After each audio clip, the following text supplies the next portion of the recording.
that, and we're quoting, "You become a dead end for the virus," said Tony Fauci, and so widely accepted was that statement that Twitter banned anyone who disagreed with it or even questioned it as part of its COVID misinformation policy. But it soon became clear that that itself was misinformation because, of course, you can get COVID and pass it on if you've had the shot. And in fact, that shouldn't be surprising because Pfizer, which made the vaccine, never even tested to see if it prevented the transmission of COVID. What? You'd think they would know that since Tony Fauci and everyone in the U.S. government and everyone at your kid's school and everyone on television and Morning Joe and all the rest of them knew for a fact, but Pfizer didn't even know. And we know that because Pfizer executive Janine Small answered questions on Monday at the European Parliament, and here's how it went.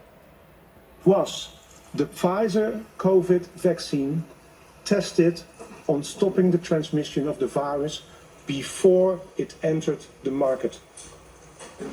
If not, please say it clearly. If yes, are you willing to share the data with this committee?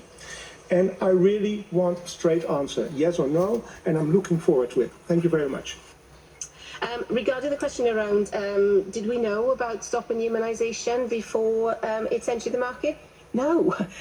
We had to really move at the speed of science to really understand what is taking place in the market. Oh, the speed of science! That's the speed at which you're moving too fast to do science. And you just sort of hope for the best and yell at anyone who disagrees with your preferred and hoped for outcome. The speed of science. Rob Rose is the man you just saw on tape. He's a conservative member of the European Parliament. He's from the Netherlands, and we are grateful to have him on tonight. Rob, thanks so much for coming on. Did you know the answer to that question when you asked it, and were you shocked by what she said? Well, good evening, Tucker. It really was a special moment. For the first time, Pfizer admitted that the vaccine was not tested on stopping the transmission of the virus when it entered the market. And this has massive implications. Governments pushed millions of people worldwide to get vaccinated by telling them, telling you to do it for your grandmother. And they tricked perfectly healthy young people into taking this jab using false arguments. And they used big words such as antisocial to sow an immense hatred against people who refuse to comply with the government's wishes. And even worse, many governments, including mine, actually introduced so-called COVID passports. These passports made access to parts of society conditional.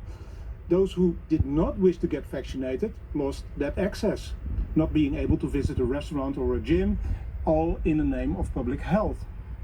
Our governments love to talk about institutional discrimination, but this was real institutional discrimination. Yes. In many countries, like the US and Italy, vaccine mandates were introduced for certain professions. Many people lost their job, their livelihood, their business, because they stood by their principles. Austria even had a lockdown for the unvaccinated because of this reason. The government literally imprisoned people within their own homes.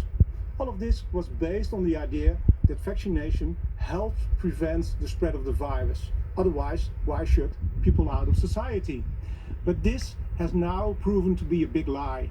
Even the president of for international development market of Pfizer now admits that there was no scientific basis to say vaccination would stop the transmission of the virus. And I find this one of the biggest scandals of our time. The politicians responsible for this will be angry that people are looking back at this time, but I won't forget what they did to millions of people. And if we are a democracy, we should have accountability, and that's what I'm calling for. Yes. If we are a democracy, and by the way, Pfizer knew this. None of its executives bothered to correct these politicians, and yet no Pfizer executive has been charged with the crime they committed, which is pretty unbelievable. I wish we had more politicians like you in Washington. Rob Rose, thank you for coming on tonight. We are really grateful. Thank you very much. Have a